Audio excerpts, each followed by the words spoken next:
šiandienos mačą?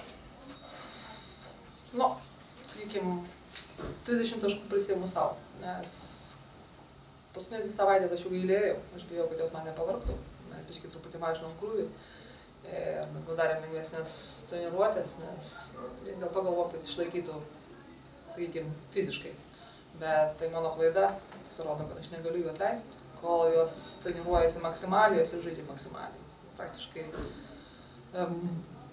šitus 30 taškų prisiimu savo ir stengsiuosi nedaryti, mokytis iš savo klaidos ir dirbsim daugiau, geriau jos man pavargs per treniruotės ir vaikščios, sakykime, per varžybas, bet aš žinosiu bent jau, kad jos atidirbo treniruotės ir kad jos tobulės ir eis į priekį, negu mes taupysim jas per treniruotės ir vis tiek per varžybas nieko nepadarysim. Praktiškai absoliučiai mes nei per treniruotės nudirbom, be gailėdama aš jų ir per varžybas rezultatai nepasiteisino šitas mūsų, galima sakyti, mano tas sprendimas ir nuo šiol teks jam dirbti dvigubai daugiau.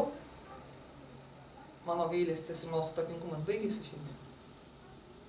Ir aš manau, teks kai kam įrodyti, kad jos geriausios yra Lietuvoje krepšininkės. Ne tik ant popierio ir ne tik balsuoja kažkieno, bet ir aikšteliai. Nes pas mane vyriausios žaidėjos fiziškai atrodo žymiai stipriau už 10 metų jaunesnės. Kol tai paaiškinama, nežinau.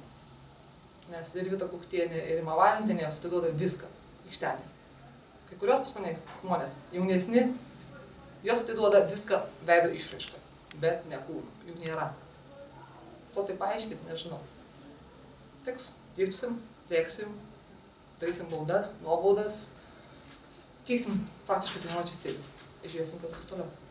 Jeigu nesužais rungtynį, pralošime rungtynės, bet jos arba užžais kaip žaidėjas, arba jos baigs karjerą po 8 metų. Trenerio rungtynių pradžioje tos 9 klaidos per pirmas 10 minučių, gal kažkiek koncentracijos trūko? Ne koncentracijos, čia yra tokia, čia yra paprasčiausia baimė. Kiek aš suprantu, tai yra, pamatau jo žmogų, pamatau jo raumenis, pamatau viską ir galbūt, aišku, ateina agresija, mes tos agresijos bijom, mes einam atgal, bet kai mes nueinam iš tanginę, stengiasi daugiau uždėti krūvį, aš kartu bijo. Man raumenis matysis. Nu, tai reikia apsispręsti, ko nori būti modeliais, ar nori būti krepšininkėm. Nes jeigu norės būti krepšininkėm, tai dėti teks raumenis auginti. Nes be raumenų nusistums bet kas. Bet kas. Reikia, va čia reikia nuspręsti, ko aš noriu gyvenime. Jom teks apie nuspręsti. Čia yra, aš nemanau, man atrodo, jos jau parodė, kad jos gali žaisti. Kad jos gali būti agresyvesnės, kad jos gali bėgti, kad jos, aš nežinau, jos toks vaizdas, kad jos, gal nežinau, tos rungtynės su Lamangai buvo karjeros viršūnė. Reikia jas paklausti. Tikiuosi, kad ne.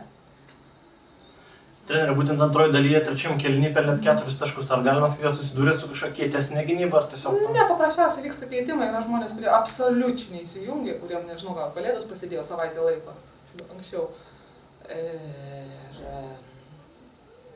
Ir prasideda keitimai, mes iš to galimingą mankštą, mes nieko neatrandam. Aišku, jos yra aukštesnės, jos yra, sakykime, gali keistis tos, sakykime, nežinau, paprasčiausiai nėra agresijos. Mes įsigastam, mes einam žingsnį atgal ir viskas, nieko nepadarysim. Be agresijos tų krepšinio nepažaisti. Jos žaidė 2 prieš 2 visas rungtynes ir mes nieko neapsigynėm. O mes 2 prieš 2 nesugebėjom žaisti. Nu ir viskas. Čia baigėsi. Baigėsi pirmas ratas, 2 pergalės, 4 pralaimėjimai. Kaip galite vertinti? Ar esate patenkinti? Aš pačiu rezultatą, sakykime, 2 pergalės, 4 pralaimėjimai, esu patenkinta, bet aš nepatenkinta rungtynių kokybę. Pradedant nuo Maskvos Srities Spartako. Mes pradėjome į Džemvin ir praktiškai, aišku, čia gaunasi taip toks lyginimas, ne kaip aš jaukiuosi, kai aš pradedu taip lyginti, tai jau, kaip sako, tu sensti, ankstesnės kartas su šiam kartom. Šiai kartai trūksta charakterio. Ir viskas. Žiauriai trūksta charakterio. Nes jeigu susitinka agresyvesnė gynyba, susitinka su problemom, sakykime, jos nekovoja, jos leidžia rankas. Ir ten, nežinau, problemą reikės kažkaip, nes be charakterio tu galėsi žaisti LMKL. Ar būtų klausimų dar? Viskas, ačiū.